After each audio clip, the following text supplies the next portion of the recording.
Hey guys, this is Gatsby with Tape, and today you join me with a little mission. As you may have guessed, this is a mission to an asteroid, which I will talk about in a second. But first, I'd like to just point out how brilliant those engines and boosters sound. This is pretty much all KW parts. Those engines and boosters are KW engines, and they sound fantastic. When I recorded this, I did have it turned up very high, just because it sounded so goddamn nice.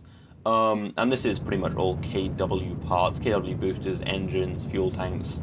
Oh no, oh yeah, B9 engine on top, but there are a few stock parts. But this isn't really about stock parts, this is about a very important mod, which isn't KW rocketry actually.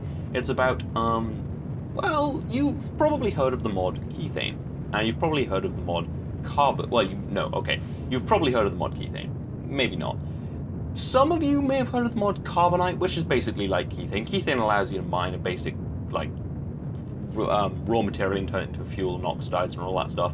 Carbonite extends it, and then there's this little add-on to Carbonite made by the same guy called Asteroid Recycling Technologies, which allows you to mine asteroids, which is the focus of today's video, which is on top of this rocket, actually.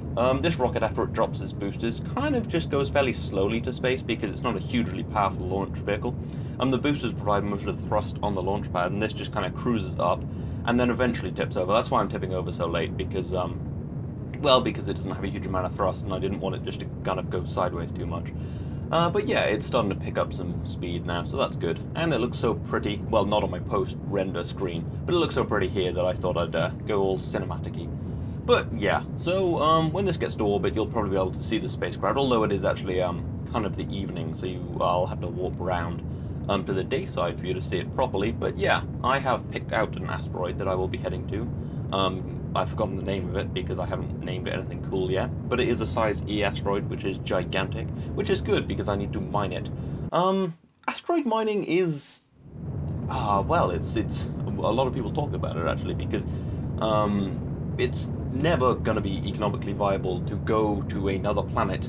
Well, not in our lifetime or our kids' lifetimes or their kids' lifetimes will ever be economical to go to an asteroid, mine stuff and bring it back to Earth. Really, I mean, maybe if you've got a ton of platinum, well, like 100 tons of platinum, but even then, it would just destroy the value, and it would cost so much to get out there on rockets and technology that it wouldn't be worth it.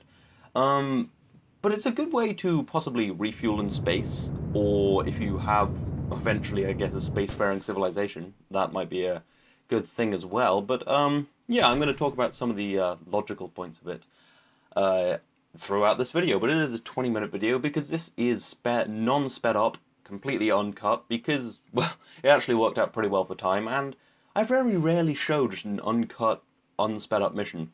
So yeah, this rocket was designed fairly well, actually. That booster basically takes me to exactly where I need to be for the second stage. The second stage has more fuel than it needs, just out of tank size sort of thing. But yeah, anyway, let's ditch these fairings by inducing a rotation and letting go so that they will fall back into the atmosphere and burn up along with that booster, because we do not want space debris.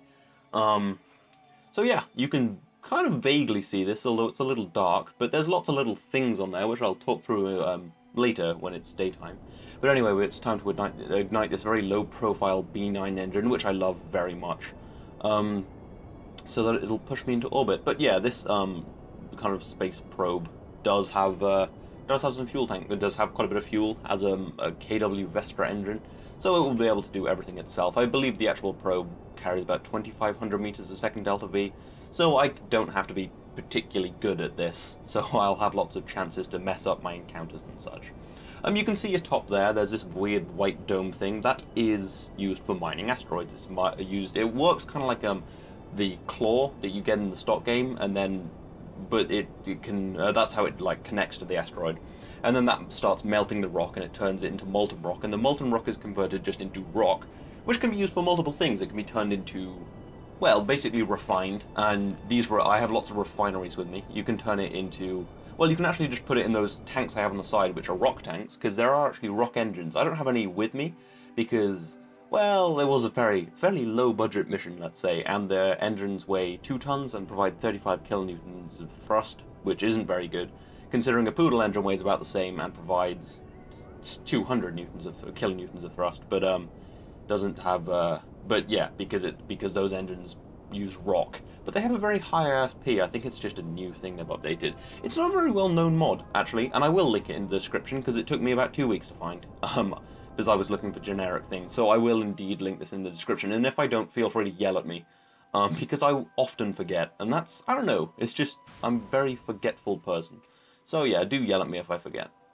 Anyway, it's time to extend those solar panels out, because we are going to need power. Because we have a very long voyage ahead of us, actually, because I'm a little late heading out, because I may have sent another mission to check that this one works. Anyway, let's warp into the day so I can at least see the spacecraft and talk about it a little better. I do like how it looks, all triangular symmetry and all that crap. But yeah, this is obviously going to an asteroid that I have picked out. And those, well, on the side we have refineries, which are those kind of cylindrical, like, well, flattened cylindrical things. Those kind of cylindrical tanks that look kind of like RCS tanks. Those are rock tanks, which can be used for engines. And there's also fuel tanks, an ASAS module in there. I think a Karbonite refiner, and well, obviously the drill that mines the asteroid. Anyway, that is our asteroid.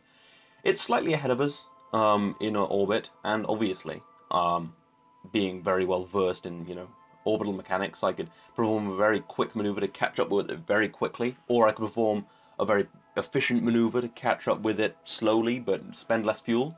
But I think today's for a very slow, inefficient maneuver, because I recorded this 5 minutes ago.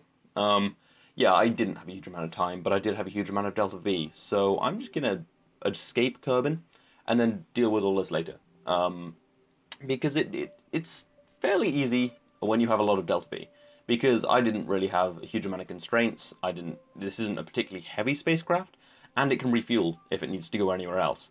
So yeah, I'm just going to be fairly bashful, because I didn't have a lot of time to plan this, and I put a lot of time planning that launch vehicle to look kind of nice. And the mod was kind of hard to find. I am also using Carbonite, by the way. I don't know if I mentioned that. I think I mentioned Carbonite, but didn't mention that I'm using it, because if you want to convert the rock into anything really meaningful, you kind of need to use Carbonite, which is just basically like a very much better kethane, which I'm thinking of using maybe in a future series after I'm done with Solar Civilization, but I'm not sure. But yeah, so, what was it? Yeah, so it's time to, well, almost time to perform our burn. It's, I think, 1,000 meters per second, a little over, like 1,080. Sorry, my screen is, well, the post-render thing in Sony Vegas is pretty low res, so that sucks. But I think, yeah, it's about 1,000-ish delta V burn, and it won't take too long because I have a fairly powerful engine. I'm not using nuclear engines because I don't need to, and yeah. So it is time to head to the asteroid, and there will be lots of, well, actually not a huge amount of maneuvers. I think maybe 2 major ones, maybe 3 major ones, and then just a bit of finagling near the asteroid, I guess. Yeah. So we have landed on asteroids in the past in real life, and actually recently a comet. If you haven't noticed, then yes, we did indeed land on a comet. By we, I mean the European Space Agency, and I think there was some NASA experiments on board that basically NASA cut the funding after a while because they were like, okay, we don't have any money.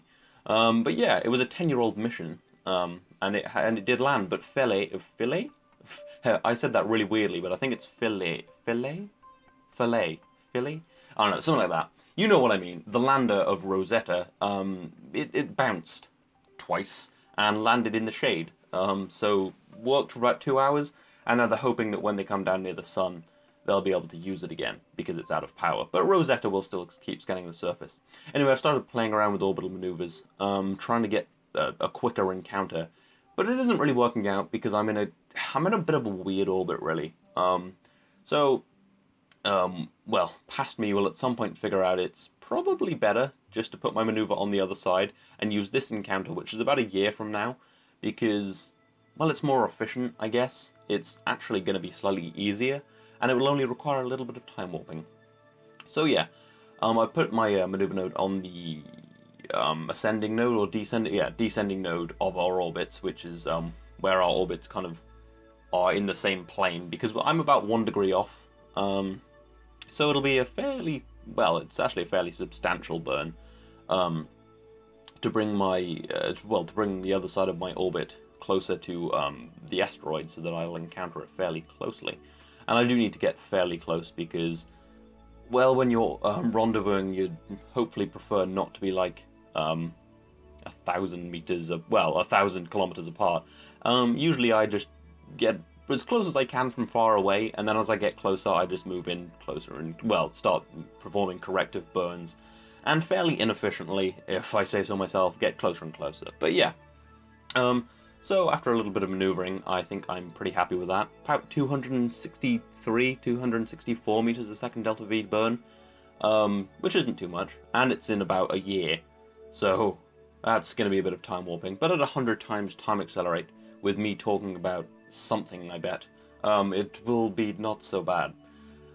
But yeah, so, as I was saying, asteroid mining probably, until we get insanely efficient technology, I guess, probably thousands of years in the future, it'll probably never really be a viable thing. Because, well, to launch something into space is more expensive than anything you could bring back, even if you brought back, I don't know, like, if you went to Mars and there was just, like, pre-packed crack cocaine, if you brought just, like, all of that back, didn't bring any people back, you probably still wouldn't make your money back. But you could have a really great time on Mars. So, actually, I don't know. I don't think crack would be good. Anyway, that's not really the point. I'm just saying that you probably can't really make any money out of it. But if you do go to, say, Mars, it would be nice to be able to, say, mine, well, not cocaine, but maybe fuel, or maybe water and oxygen, which can make up, you know, liquid fuel, which is hydrogen stuff, and oxidizer, or some kind of oxidant, to make rocket fuel, or maybe methane, so that you could, you know, refuel a spacecraft and fly home, unless you're all about Mars One, and then you don't have to come home. You just spend your rest of your life on a barren wasteland with like 20 people. Man, does that sound fun? But yeah, so I'm thinking, well, I think that it would be nice to be able to refuel and come home because, you know, you might not like Mars. Or maybe you do like kind of deserts with nothing in them. Either way. But yeah, and a similar thing, I guess, with an asteroid. And, well, an interesting, I suppose an interesting application would be to study the asteroid belt. You send a probe, it rendezvous with asteroids, and then, I don't know, mines some of the materials, I guess, and then, if it's possible, if it has the right materials and you have the right equipment, you could probably convert it into fuel and move to other asteroids and do science while you're doing, well, do scientific experiments and, you know, get as much data as you can while you're doing this, and then you could study, I guess, the compositions of multiple asteroids and see if it's fairly consistent and that sort of thing. So yeah, maybe that's an application. Or, maybe very far in the future when we're in Elite Dangerous sort of thing, or Star Citizen, or, I guess, EVE Online, those sort of things. Maybe you'll want to, you know, mine stuff that you can sell, and I think that would be very cool. And if they'd had a mining laser, I think this might have a mining laser, but I couldn't really get it to work. I was going to design like an Elite Dangerous ship, big old cheese wedge, so that I could make something look cool. But this was more about just doing a mission to kind of demonstrate the mod, and I haven't really done a very good job of demonstrating the mod so far, have I? I've talked about it a bit and talked about some of the science behind it, but I also kind of wanted to get a full mission in here. I don't know, I thought it would just be a little different, because I always have sped up stuff that's cut up as hell, but this is all at one times time accelerate, and I am very surprised that I got this done in like 22 minutes. This is post-commentary, by the way, that's why I'm rarely talking about things on screen. But yeah, it would have taken much longer if I'd been commentating and doing it, and it wouldn't have been that interesting, because a lot of people are like, oh, it's way more funny to do it's way more funny to commentate at the same time because things go wrong. Do they? Because in Kerbal Space Program, a lot of the time, not much is going on. So it's not actually that funny. I mean, I like how Scott Manley does it, actually. He mixes post-commentary and, you know, live commentary, so that if something does go wrong, it's like, oh yeah, we'll listen to his actual reaction, but most of the time it's informed and edited. Although, I think, like, the stuff I did with BD Armory, that was quite fun to do live commentary, because, yeah, because stuff was going on.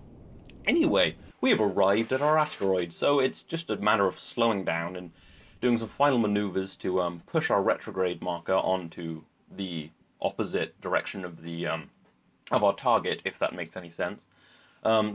so that we can get closer and closer to this asteroid. Basically, I'd like to have it within kind of visual range. And by that I mean so the marker shows up on the screen, which is within 100 kilometers, I believe.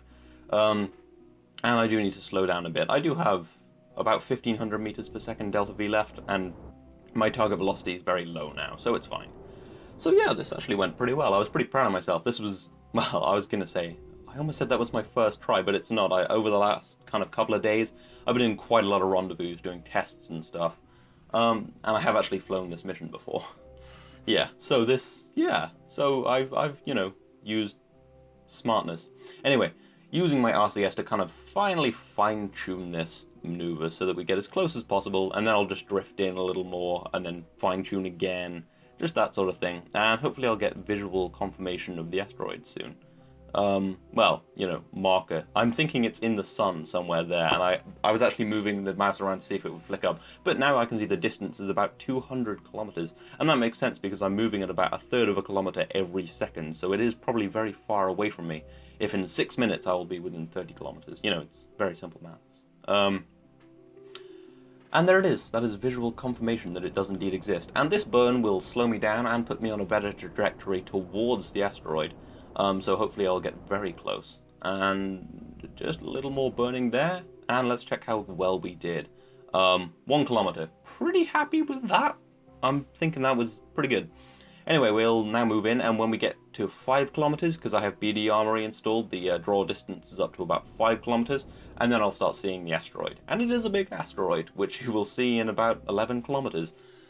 But yes, we have arrived, and I fly right past it, because I'm a moron, forgot to turn time accelerator off, and was going way too fast. I never do rendezvous fast, but today I did, because I was in a bit of a rush to, you know, make a video.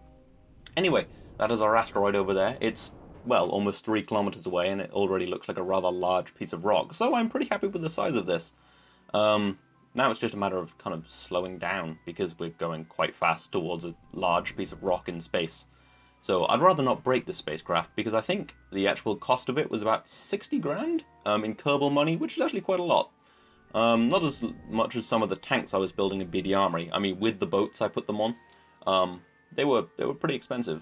Oh yeah, I never put the boats video up. I might actually do something with that. I was working on a BD Armory Assault the Beaches thing, but I'm not sure it's going to happen because of part constraints, and I don't know. I'll see. Anyway, we are at our asteroid, and I have just armed my my asteroid drill, and I'm going to go get myself some rock.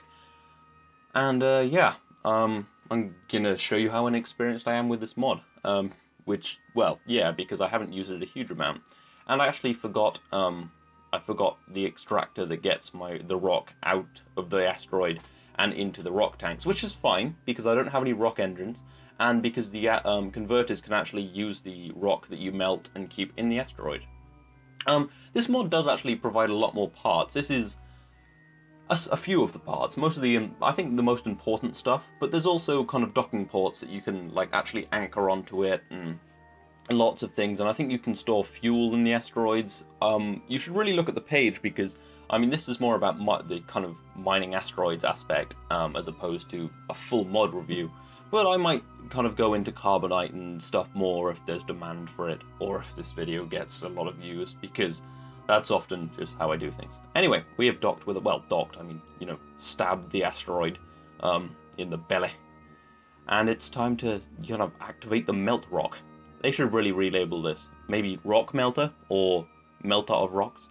Anyway, you can see it's got some nice particle effects, and what it's doing here, if you look at my resources, is it's making molten rock, and then every time I get a unit of molten rock, that disappears, and it's converted into rock. And the rock is actually not being stored in my rock tanks, is what I thought it was. How many times did I just say rock?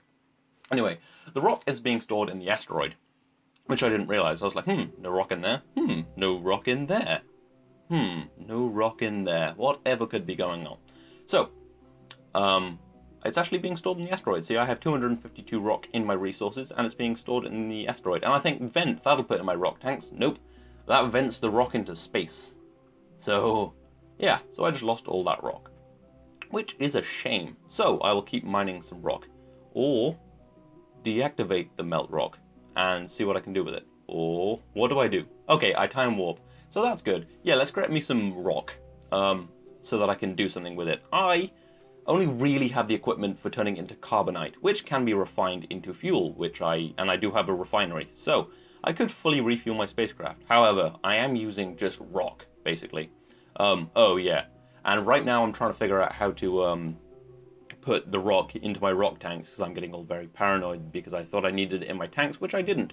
And you can also use it for getting water, which I imagine could be very useful for if you're using tank life support, or something that uses water, like Interstellar. Actually, it would probably be compatible with that.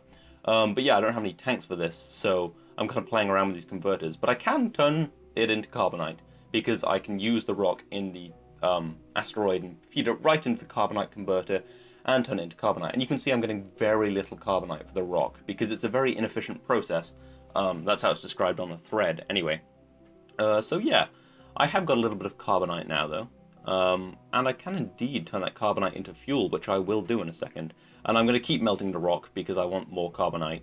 And to get any actual carbonite, I have to like warp a lot and pass a lot of time. Like a few days go by and I don't get a lot of carbonite. So this isn't a particularly efficient way to actually refuel your spacecraft. But if you have the rock engines, it can be, or if you are very patient, or if you find a better way of doing this than me. Anyway, I think I'm going to, hopefully in the next next minute or so, activate the converter. Oh, there it is. I think it's just below the ASAS module. And this will turn carbonite into liquid fuel, oxidizer, solid fuel, or the LFO mix, which is liquid fuel and oxidizer mix. And I've turned all of that into about 5 units of fuel.